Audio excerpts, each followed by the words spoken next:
കൂട്ടുകാരെ കഥ കേൾക്കാൻ കാതോർത്തിരിക്കുകയാണല്ലേ? എന്നാൽ കേട്ടോളൂ, ഞാനൊരു കഥ പറയാം. എന്തു കഥയാണെന്നറിയാമോ? ഒരു അമ്മയ്ക്ക് മകനോടുള്ള നിഷ്കളങ്കമായ സ്നേഹത്തിന്റെ കഥ. കഥയുടെ പേരാണ് മാതൃസ്നേഹത്തിന്റെ തൂവൽ സ്പർശം. ശ്രദ്ധിച്ചു കേൾക്കണം. അതാ ദൂരെ ഒരു ഗ്രാമം. പച്ച പുതച്ച പുൽമേടുകളും മാനമുട്ടി കുന്നുകളും കളകളം പാടേകുന്ന പൂഞ്ചോലകളും പുഴകളും നിറഞ്ഞ മനോഹരമായ ചിത്രപുരം ഗ്രാമത്തിലാണ് ഈ കഥ നടക്കുന്നത്. അതാ വീടിന് മരത്ത് ആരെയോ കാത്തിരിക്കുകയാണ് ജാനു അമ്മ. തന്റെ മകൻ രാമു ഇനിയും വന്നിട്ടില്ല.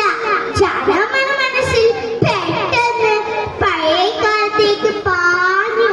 രാമുവിന്റെ അച്ഛന്റെ പെട്ടെന്നുള്ള മരണം രാമുവിനെ വളർത്തി വലുതാക്കാൻ താൻ പെട്ട പാട്.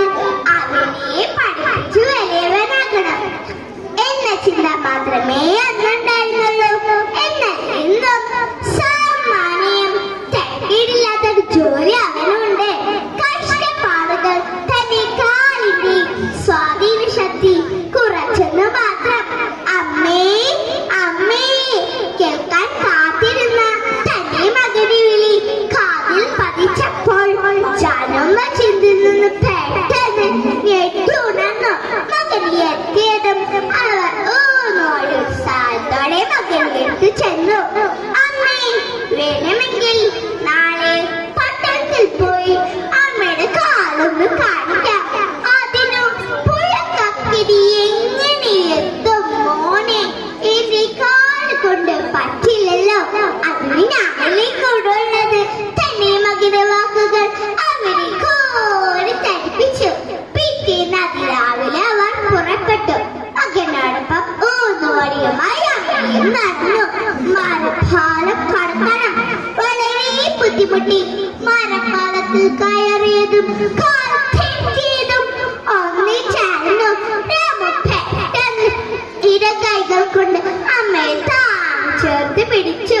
തന്റെ മകന്റെ കൈകളിൽ താൻ എത്രമാത്രം സുരക്ഷിതമാണെന്നോർത്ത് അമ്മ സന്തോഷം കൊണ്ട് കോരി തച്ചു. രാമു അമ്മയെ താങ്ങി പതിയെ നടന്നു. പാലത്തിന്റെ നടുവിലെത്തിയപ്പോൾ അവൻ ചുറ്റും നോക്കി. ആരുമില്ല. അയാൾ തന്റെ അമ്മയെ പോയലെ കാനൊന്ന് തള്ളി.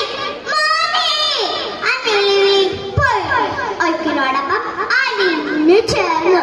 അയാൾ സന്തോഷത്തോടെ വീട്ടിലേക്ക് തിരിച്ചെത്തി. അമ്മ